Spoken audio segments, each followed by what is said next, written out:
Once upon a time, the infamous rover Reynardo plundered the floating isles. Then his mother called him to her deathbed. "Swear to me that you won't die on the gallows," she rasped. Reluctantly, he swore. And he whiled away his days at home with music, cards, and wine.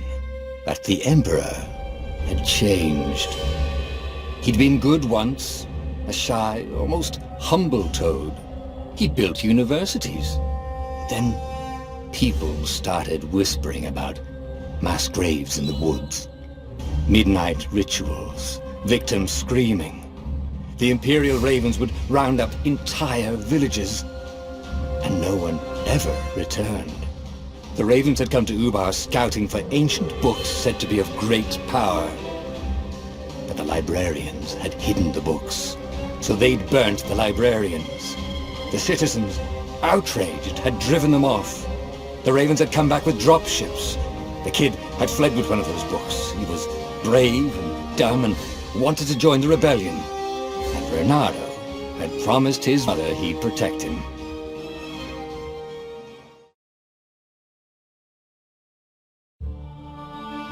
The kid was looking down, watching his city burn. "Sorry, kid," Reynardo told the kid. "Look, if we give them the book, they'll leave you a..." "My mother died for this book!" "I promised her I'd protect you." "Oh, damn it."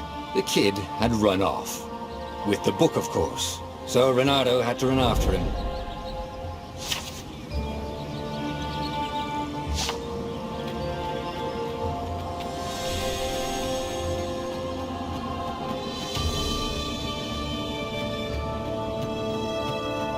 The two Ravens were staring at the kid like he was their dinner, which probably was what was in their tiny brains. Reynardo said. They cocked their heads at him. "Pick on someone as ugly as you." Wait, that didn't come out right. "For the Emperor!" The Ravens cut him.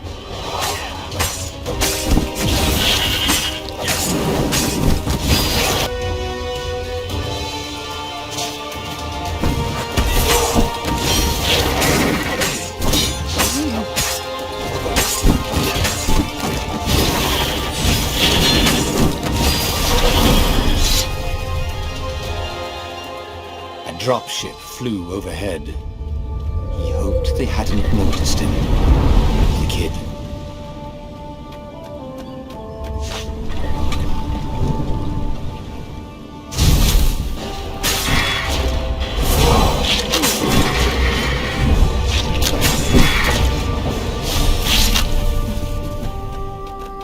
Oh, right. The Gate of Heroes. Someone's idea of a joke. Making the skyship docks a gated community. You needed a hero's sword to open it. And the kid was on the other side of the gate. Who let you through? Promise me you'll take the book to the rebels. Or I'm gonna steal your ship. I'm not taking the damn book anywhere. And neither are you. Try and stop me, laughed the kid. I bet you don't even have a hero sword. And with that, the kid hopped away. Had to hand it to the kid. He was an idiot, but he had guts. Where was Reynardo going to get a hero sword?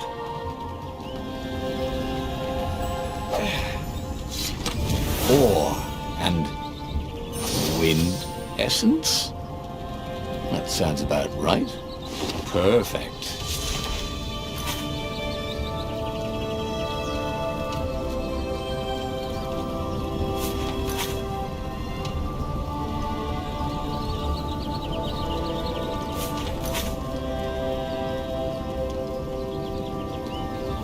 Hero Sword, QED.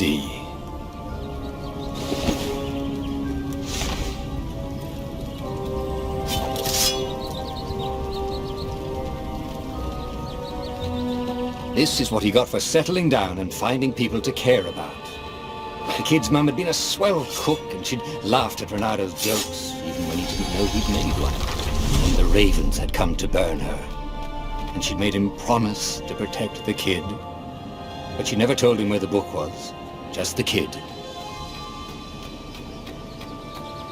He came up to a ledge. It was too far to jump. There'd been a bridge here before, hadn't there? And there was Peter, giggling at him. "How'd you get across?" he asked the kid. "Where'd you find a hook?" "I hopped," said the kid. Wise-ass kid.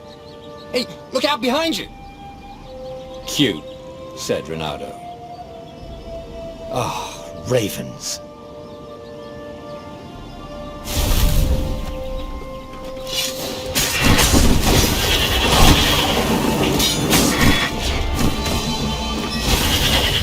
It was time to talk some sense into the kid.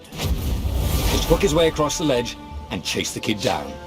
Thing was, he hadn't used his hook since he'd retired. How had he done it? Maybe if he meditated at that altar there, he'd remember his old skills.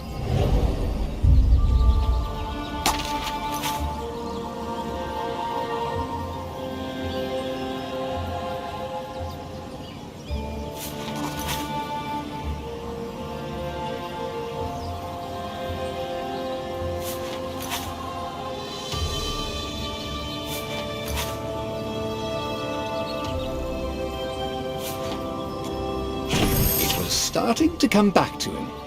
Something you never completely forgot, like how to freeze time when attacking. The more he fought, the more he'd probably remember.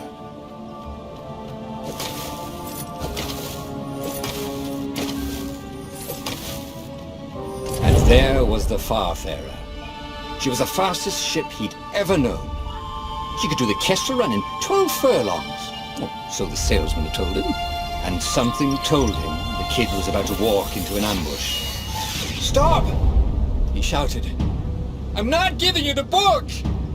shouted the kid, and took off. "No! Peter!" But the kid ran for it, and a goggler nailed him with its eye-beam.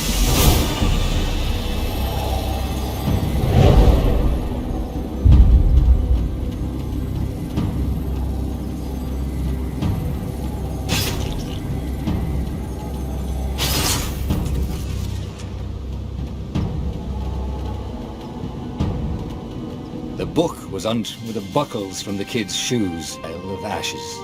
Damn it, why hadn't he lied and told the kid he'd take the book to the rebels? The kid would be alive now. Really pissed off and betrayed, but alive.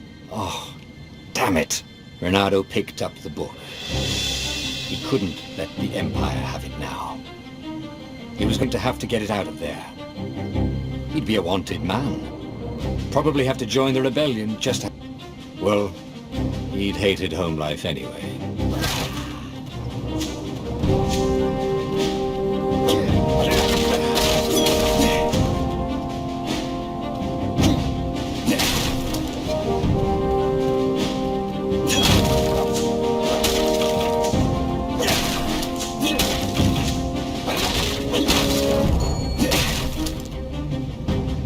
What was the big deal about this book anyway? Maybe he should open it and find out. All that had been years ago. How many? The war was a blur, and now 3 Raven scout ships were chasing him. "Are you running, rebel?" cawed the Raven captain over the loud, their catapults. "Just going out for milk?" Renato yelled back. "Where can you run?" laughed the Raven horribly. Far behind him, another city was burning. The dark cloud above its island was thousands of Imperial ships. The fleet was doing a thorough job. "Take us to the rebel base, and we'll spare your life!" it cawed. The entire jury-rigged rebel fleet was only a few islands to the east. Beyond that were only the pillars of heaven, a sea of endless blood-colored tornadoes. The rebellion was out of time. Unless Renato could bring a game-changer. Maybe he could. Renato had found out where he could find the pieces of the Sky Ripper, the legendary weapon that had exiled the lost gods. Surely a legendary weapon could win the final battle. On the other hand, his old friend Lupino had sent Renato a desperate message saying he had a brilliant scheme to save the rebellion. If Renato could only rescue him. Renato dived the Farfarer towards the abyss. As he felt the heat of the jet stream, The Raven ships peeled off, not stable enough to follow him down there. Now it was time to choose. Lapino or the Sky Ripper?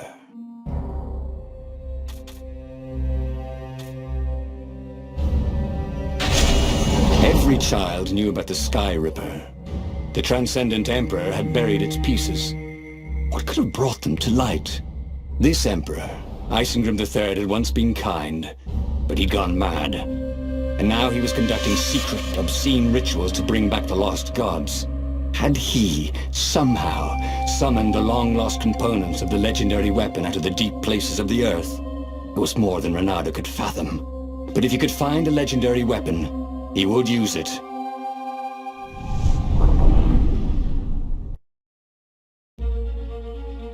As he set foot on the island, Reynardo could not help but feel a tinge of guilt. He'd left Lapino behind. He hoped the Mad Rabbit had somehow escaped the Ravens. He hoped they hadn't eaten him. If they had, he hoped they hadn't eaten him alive. Why had he chosen the Sky Ripper? Reynardo never made plans that required constant vigilance. He was a hero. He didn't think too much. He just went with his gut and hoped it all worked out. The Sky Ripper was a long shot. He'd have to devote himself to it. No side journeys, no rescuing old friends. That was against his nature. Could he stick with it?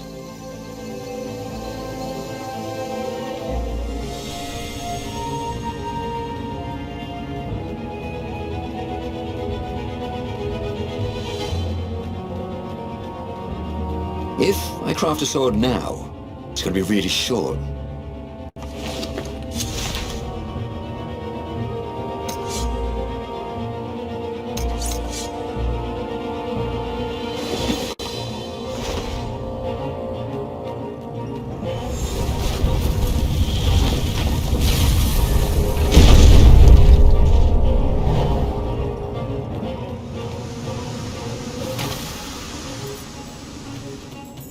Who needed bridges anyway?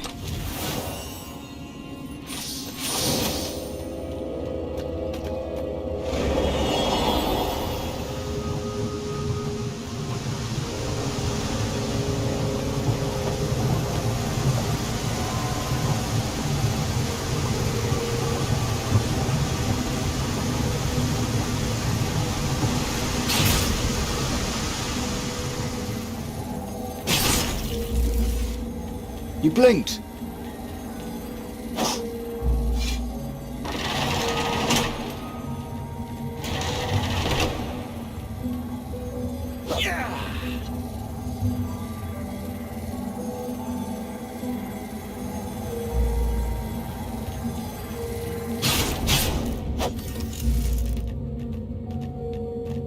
The people who had built this castle, did they even know what monstrous weapon lay hidden within their walls? The Sky Ripper could destroy anything it touched, or so the legend said. As the Transcendent Emperor had fought the lost gods, thousands of thousands had died. But Reynardo had been through wars. The only merciful war was a short one.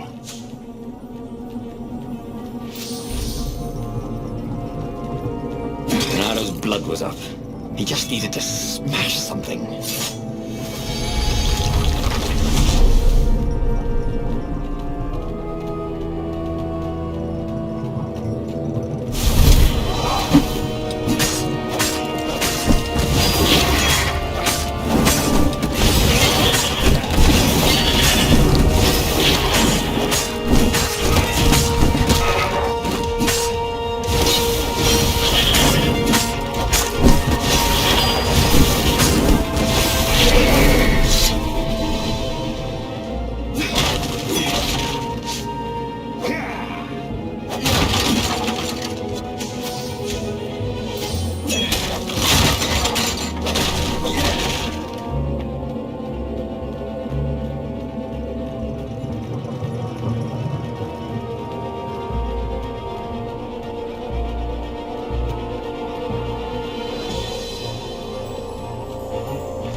Didn't your mother tell you it's rude to stare? Snapped Renato, a little smug.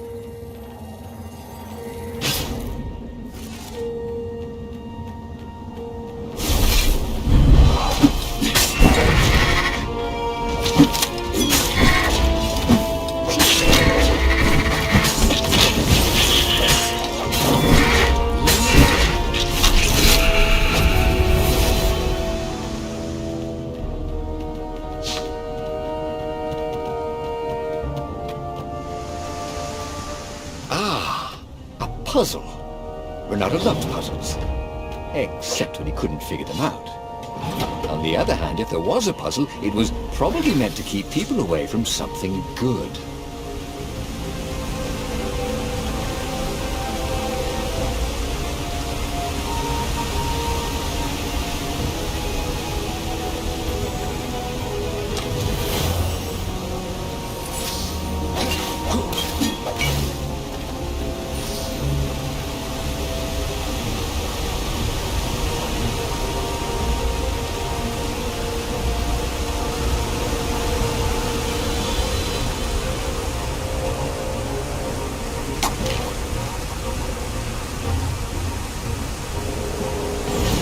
Starting to come back to him.